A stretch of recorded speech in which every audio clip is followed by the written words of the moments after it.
अस्सलाम वालेकुम नाजरीन, गुफ्तार चैनल पर प्रोग्राम अगला कदम में मैं हूं साइमा कादिर। और नाजरीन, आज हम बात करेंगे इंटरनेशनल पॉलिटिक्स के हवाले से। और जब इंटरनेशनल पॉलिटिक्स की बात आती है तो सबसे सारे फहरिस्त आता है अमेरिका का नाम। अच्छा सलमान, आपको क्या लगता है कि अमेरिकन डेमोक्रेसी का जो ट्रम्प का ये एक्ट है उसके बाद क्या किस तरफ जा रही है, क्या पूछना चाह रही हैं कि इसका अगला कदम क्या होगा? जी जी बिल्कुल। देखिए जी, ट्रम्प जो है, जब पिछले 1.5-2 साल से जब ट्रम्प, ईरान, अमेरिका ये वो और कहीं जो हमारे सीनियर एंकर्स जो हैं, मैं नाम लूँगा, नाम लेके बताऊँगा, सही एंकर सीनियर एंकर्स हैं, जिसमें जनाब डॉक्टर शाहिद मसूद साहब बड़े थे, वो कहते हैं यार एक पागल साहब, एक उधर इंडिया में बैठ गया और एक पागल जो है वो अमेरिका में बैठा हुआ है। तो मैं सोचता था यार कि पता नहीं डॉक्टर साहब की क्या कह रहे हैं। चलो वो मोदी को तो मैं पागल कह रहा हूँ, लेकिन मैं ट्रम्प को ज़रा थोड़ा सा होता था। तो वाकई की डॉक्टर शाहिद मसूद साहब को मैं सलाम करता हूँ कि वाकई उन्होंने सही कहा है। वो उसने आज जनाब प्रूफ कर दिया है। और अमेरिकन डेमोक्रेसी में जैसे आपने कहा कि फ्रॉम अ लॉन्ग टाइम हम अमेरिका को डिस्कस करते हैं, हम अमेरिका को देख रहे हैं बहुत अरसे से, और अमेरिका में ये पहली दफ़ा ऐसे हुआ है कि डेमोक्रेसी इस हद तक पहुंची है। देखिए कि ट्रम्प की एक आवाज़ पर वहाँ पर हज़ारों लोग आ गए। ये तो हमारे जैसे मुल्कों का शेवा था साइमा, बिल्कुल ऐसे ही है कि जनाब पार्लियामेंट के ऊपर हमला कर दो। अब यानी इसका मतलब है अमेरिका और पाकिस्तान में कोई फर्क नहीं रहा, वैसे ही डेमोक्रेसी के हवाले से तो बिल्कुल भी फर्क नहीं है। अच्छा नाज़रीन, मैं जरा ना आपको एक ना बड़े इंपॉर्टेंट ये चीज़ बता दूं, ये आपको ये किसी को नहीं पता। क्यों नहीं पता? क्योंकि ये मैं अपना आंखों देखा हाल सुना रहा हूँ। हम लोग समझते हैं कि अमेरिका बहुत सिविलाइज्ड और बहुत बड़ी एक नेशन है। बेशक वो नेशन बहुत बड़ी है लेकिन सिविलाइज्ड नहीं है। I had work with American guys, मैंने अमेरिकन के साथ वर्क किया है। और देवर और बॉस KBR का जो था, क्योंकि आपको पता है मैं कुवैत, इराक और इन चीज़ों को मैंने कवर किया, तो मैं वहाँ पर भी था।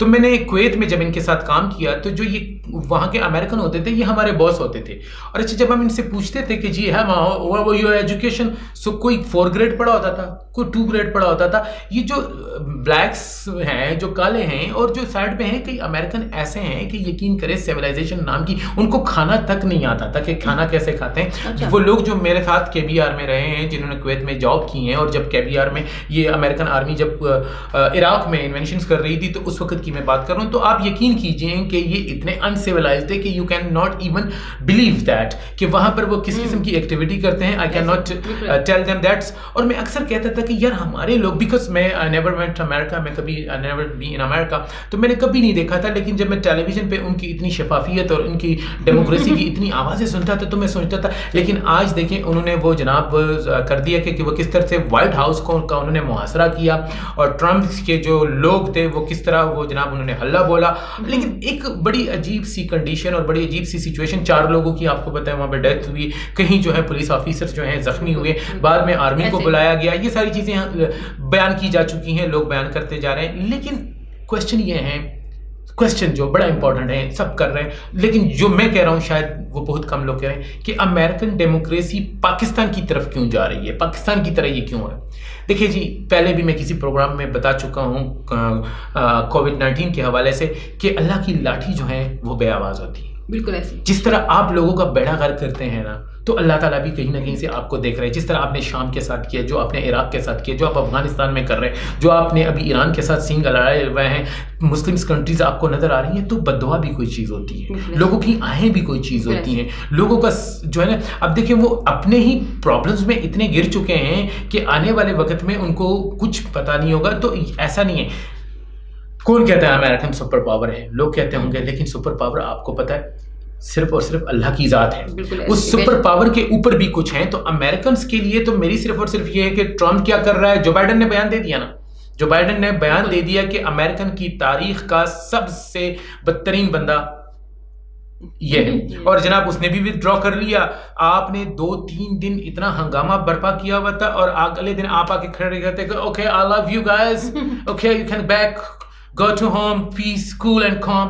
What is the rubbish that? ये क्या था? आपने पहले लोगों को बुलाया, ये सारा ड्रामा क्रिएट किया, आपने करना क्या था? बिल्कुल। कौन करवा रहा है? अच्छा, अगर इस तरह की कोई कंडीशन पाकिस्तान में होती ना, पार्लियामेंट के ऊपर दावा बोल लो, अच्छा जनाब सुप्रीम कोर्ट के ऊपर कर दो, हम कहेंगे यार ये अमेरिका ने किया है। बिल्कुल। जैसे हमारे ये नवाज शरीफ ने किया होगा, नवाज शरीफ अमेरिका के साथ मिला होगा, इमरान खान ने किया होगा, इमरान यहूदी। अब मुझे ये बताएं अमेरिका में कौन कर रहा है? चाइना कर रहा है। ठीक है, अब अमेरिका में आने वाले वक्त जो है ना, डेमोक्रेसी जो आपने मुझे प्लेट में लाके दी थी कि जनाब डेमोक्रेसी एक हमने इनसे लिए इंग्लैंड वालों से और कहीं अमेरिकन कॉलोनीज में अमेरिकन ने दिए, वो तो खुद उन्होंने फ्लॉप कर दी। अब मुझे बताएं, अब हम किस उसूल पे चलें? जो चाइना का कंडीशन है, जो चाइना सेकुलरिज्म में आएंगे, किस तरफ जाएंगे?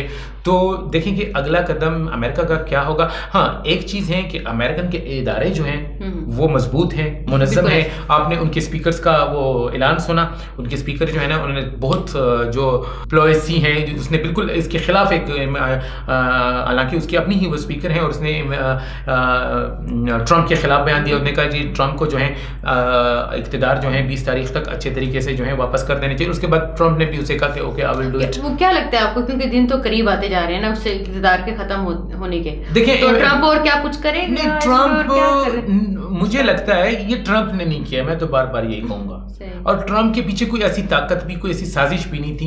ये करने और कराने वाला अल्लाह की जात है। जैसे कोविड-19 इन्होंने किसके जरिए करवा दे, जैसे कोविड-19 इन्होंने करवाया है ना, तो ये भी उधर से मुझे ट्रंप की कोई समझ नहीं आ रही। 2 स्टेप आगे जाता है, एकदम से 3 स्टेप बैक चला जाता है। अब वो कहता है कि जनाब इलेक्शन जो है वो it was stolen from us, election तो हमसे चुराया गया है, लेकिन आने वाले वक्त में 4 साल में अब इंतजार करूँ। कभी कहता है 4 साल में इंतजार करूंगा, कभी क्या कहते हैं। अच्छा वो ना, फिर मुझे डॉक्टर शाहिद मसूद की बात आती है। नाज़रीन मैं आपको बताऊँ, मैं उनका तजिया सुन रहा था, उन्होंने कहा जी ट्रंप की कंडीशन क्या है कि वो ऐसा करता है कि उसने खाना खाया ना, अभी 2 बर्गर खा लिए, पेप्सी पी ली और जनाब पिज़्ज़ा भी खा लिया। 2 घंटे के बाद उसने कहा ट्रंप ने कहा यार मैंने तो खाया नहीं, कल से नहीं खाया, मैं भूखा हूँ भाई, कुछ खाने को ला के तो ये मोदी भी इस मेंटलिटी का आदमी है। तो इन 2 लोगों से ताल्लुकात भी तो अच्छे रहे हैं। ठीक है, वो ताल्लुकात तो इंडिया, वो तो एक इंटरनेशनल लेवल के ऊपर होता है। लेकिन ये जो है आप देखते हैं कि अमेरिका का अगला कदम क्या होगा। लेकिन मुझे लगता है दुनिया जो भी कहें 12 दिन रह गए हैं, ठीक है, तो 12 दिन रह गए हैं और मेरे ख्याल से जो है 12वें दिन में हम दाखिल हो चुके हैं, तो 12 दिन रह गए। लेकिन मुझे लगता है कि पीसफुली जो है ये इक़्तिदार जो है जो बाइडन की तरफ मुंतकिल हो जाएगा और उसके बाद जो है ऐसे ही होगा। एक चलते चलते मेहमानों को ये बता दीजिए कि एक सिर्फ इतनी सी बात बताएं कि अमेरिका में भी पीडीएम बन गई है और उसके सरबराह जो है, ठीक है ना, वो जनाब ट्रंप साहब हैं और हमारे यहाँ पे पीडीएम मौलाना फजलुर रहमान साहब हैं। तो ये बड़ी खुशी की बात है कि दोनों जो है ना, दोनों स्टेट से बराबर की चल रही हैं। देखते हैं जी क्या होते हैं, but best wishes for the world because of that's कि जनाब वहाँ से ही सारे सर्कुलर जो है जारी होते हैं, वहाँ से ही सारी बातें होती हैं। वो जब दोबारा जो बाइडन आते हैं तो देखते हैं कि वो किस स्ट्रेटजी के साथ आते हैं, क्या करते हैं। इस पर हमें पहले एक प्रोग्राम कर चुके हैं, जो बाइडन की स्ट्रेटजी हम बता चुके हैं। तो अभी कुछ दूर रास है, लेकिन मुझे लगता है जो रियलिटी है, एक रियलिटी है कि अमेरिका में आने वाले वक्त में ये चीज़ें बहुत ज़्यादा हो जाएगी। देखिए ना, पाकिस्तान में भी किसी ने बुनियाद रखी ना, किसने हमें बताया कि जी इलेक्शन भी चोरी होता है। पहले भी तो इलेक्शन होता था, इलेक्शन सही भी होते रहे, हमारे भी अच्छे बड़े बड़े अच्छे लीडर थे। फिर हमने जनाब हॉर्स ट्रेडिंग और ये सारा कुछ, अब ये अमेरिका में भी चलता रहेगा और वो भी वहाँ पर भी ये नारे लगेंगे। तो डेफिनेटली डेमोक्रेसी को नुकसान होगा, डेमोक्रेसी को नुकसान होगा तो दुनिया को नुकसान होगा और दुनिया को नुकसान होगा तो हम सब उसके लपेटे में आएंगे, इफेक्टिव बनेंगे, बिल्कुल इफेक्टिव बनेंगे। चल, थैंक यू सलमान। नाज़रीन आपका भी बहुत बहुत शुक्रिया हमारे साथ रहने का। इंशाल्लाह जल्द मिलेंगे एक नए प्रोग्राम के साथ। अल्लाह हाफिज़।